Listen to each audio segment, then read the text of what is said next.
اور اس جلسے کے ناظرین، نئی نسل کے بڑھتے ہوئے نقاد، شعلہ بیان مقرر شفیع ایوب صاحب اور اس بس میں تشریف فرما تمام اہل فکر و نظر حضرات، بالخصوص جو طلباء طالبات یہاں آئے ہیں ان کے لیے ایک دعائیں، اور سب سے پہلے پہل درشٹی کے روح رواں خان صاحب کے تئیں اظہار تشکر کہ آپ نے اس علمی جلسے میں مجھے بلایا۔ پھر ناظرین جلسہ نے شروع میں اس موضوع کے تعارف کے درمیان مجلس سلطان پوری کی طرف ہم سب کی توجہ دلائی۔ فریدی خطبہ میں بھی یہ بات آئی کہ مجلس سلطان پوری ترقی پسند شاعر تھے، لیکن مجلو کی شخصیت کو پڑھنے والوں یہ اس حقیقت سے واقف ہیں کہ انہیں تمام عمر یہ شکایت رہی کہ ترقی پسندوں نے انہیں قبول نہیں کیا۔ دراصل یہ ہے کہ ہمارے یہاں شروع سے ہی رد و قبول کی تنقید ہوتی رہی ہے۔ آب حیات میں آسمان سے ستارے لانے کی بات شروع ہوئی، غالب کو ہم نے رد کر دیا، ذوق بڑے شاعر ہو گئے۔ عہد بہت آپ آئیے تو دیکھیے کہ ہر شخص اپنی پسند سے شعراء کا انتخاب کرتے ہیں اور ان کے تئیں اظہار عقیدت پیش کرتے ہیں۔ ہمارے یہاں تنقید بالکل ایک طرفہ ہوتی رہی ہے۔ یہی وجہ ہے کہ بہت سارے ایسے فنکار جن کا فن اس کا متقاضی تھا کہ اسے میزان عقل و شعور پہ پرکھا جانا چاہیے، اسے نہیں پرکھا گیا۔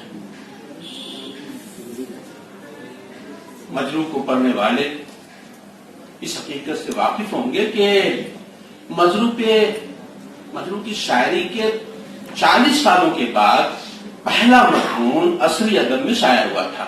محمد حسن صاحب نے، پروفیسر محمد حسن صاحب نے پہلا مضمون ان کی 40 سالہ شاعری کے بعد، اور پھر وہ مجموعہ آیا تو غزل کے اس پہ سردار جعفری نے لکھا، اور سردار جعفری نے بھی کیا لکھا، اس میں بھی انہیں ان کی غزلیہ شاعری کے تعلق سے مشورے دیے کہ اگر آپ یہ کام کریں گے تو آپ غزل کے اچھے شاعر ہو سکتے ہیں۔ وہ جو کی بات ہے اس میں لکھا۔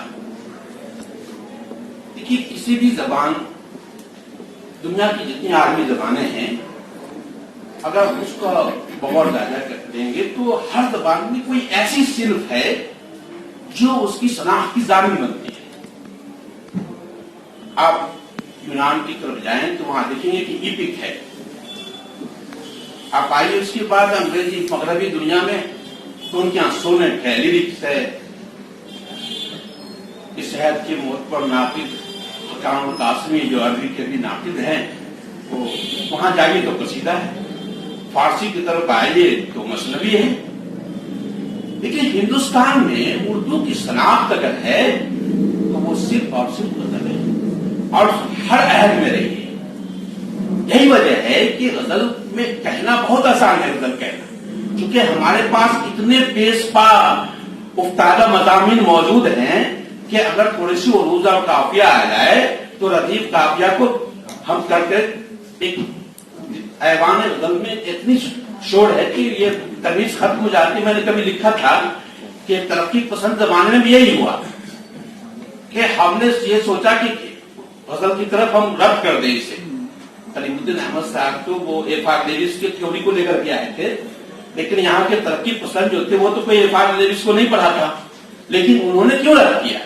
وہ اس لیے رد کیا کہ وہ چاہتے تھے کہ وہ جو ہمارا تہذیبی اثاثہ ہے وہ ان کے غلط فہمی کے شکار ہو گئے تھے کہ عوام کو یہ مخاطب نہیں کر سکتی ہے۔ یا ہم اس کو وہ جو چاہتے ہیں وہ نہیں کر سکتے، لیکن ایسی بات نہیں تھی. تو ترقی پسندوں میں بھی ترقی پسندیت کی تحریک جب چل رہی تھی اور غزل کو عظمت اللہ خان اور اس طرح کے لوگ جب رد کر رہے تھے، اس وقت بھی جو چند خیالے تھے جو ترقی پسند میں شامل بھی تھے اور ترقی پسند اس لیے ان کو الگ رکھنا چاہتے تھے کہ وہ کہتے تھے کہ ترقی پسند کا جو مینیفیسٹو ہے اسے مجروح قبول نہیں کر رہے ہیں. اس وقت جو انہیں لکھیں وہ ہماری جو تہذیبی اثاثہ ہے، ہمارا غزلوں کی روایت ہے ہماری، وہ کلاسیکیت کی زمین پر ان کی زمین ہے وہ الگ نہیں ہے. اسی کلاسیکیت کی زمین سے وہ افواہ نکل رہے ہیں جو بعد میں غزل کا وہ صدر تناور بنتا ہے. اور ہمارا جتنے اشعار آپ سن رہے تھے اس کے موضوعات وہی تھے، لفظیات وہی ہے، کوئی بدلاؤ نہیں ہے اس میں، لیکن موضوعی اعتبار سے اگر دیکھیں تو عہد بہد بدلتے ہوئے بہت اشعار یہاں کہے گئے، کیونکہ ظاہر سی بات ہے کہ مقالات کو سنیں گے.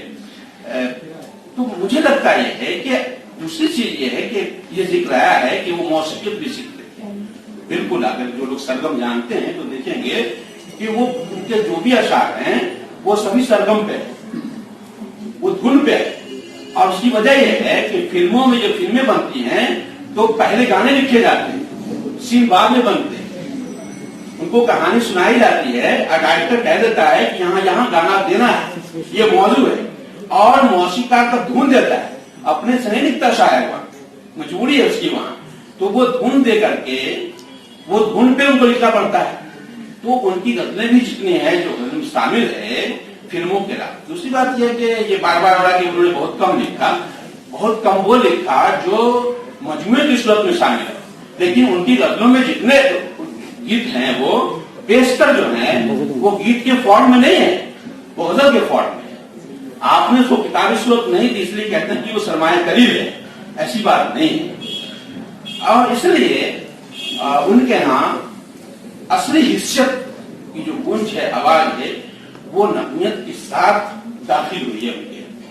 اس لیے آپ ان کے گیتوں کو جب دیکھیں گے تو آپ یہ نہیں پائیں گے کہ جو دوسرے شعرا ان کے ہم شاعر دھیان میں لکھ رہے تھے یا ندیور لکھ رہے تھے یا دوسرے لوگ لکھ رہے تھے، اس سے مختلف ہے. ادبی زبان میں اور جو روایت رہی ہے اس میں ڈھلی ہوئی شاعری ملتی ہے. مثال کے طور پر بہت اشعار ہے، میں یہاں نہیں پڑھوں گا. ایک شعر جیسے کہ اس زمانے میں بھی جب دنگا فساد ہوا کرتے تھے، دلی میں بھی ہوا ہے، اس موقع پہ ایک شعر انہوں نے کہا تھا جو سب بہت مشہور ہوا تھا. وہ دیکھیے کہ بہت سارے کے اشعار اس طرح کے کہے جاتے ہیں فساد کے. چاہے وہ کسی کا ہو لہو دامنے گل پر، چاہے وہ کسی کا ہو لہو دامنے گل پر، سیاد یہ کل رات کی شبنم تو نہیں ہے. یہ لہجہ آپ غزل میں صرف مضمون کیا دیکھ سکتے ہیں. اس میں وہ بات نہیں ہے کہ ان کو اعلامیہ جیسے ترکیب کی بات ہے، سیاد کی بات ہے، رات کی بات ہے. تو ہمارے یہاں جو کلاسیکی اختیار آتے رہے ہیں، ہم جس کو لے کر کے چلتے رہے ہیں وہ موجود ہے. بہت بہت شکریہ. یہاں پہ اشعار پڑھنے کا موقع نہیں ہے. اشعار کتنے ہیں شاعر کا شعر بالکل عوام کی زبان ذہن میں محفوظ ہو جانا بھی ایک اس کی مقبولیت کی علامت ہے. لیکن سب سے بڑی چیز یہ ہے مجروح کی کہ مجروح نے تبصرہ کیا ہے. آپ ان کے اشعار کو سامنے رکھیں تو اس میں ایک ایسی تصویر بنتی ہے کہ آپ اس عہد کو دیکھ سکتے ہیں. بہت بہت شکریہ.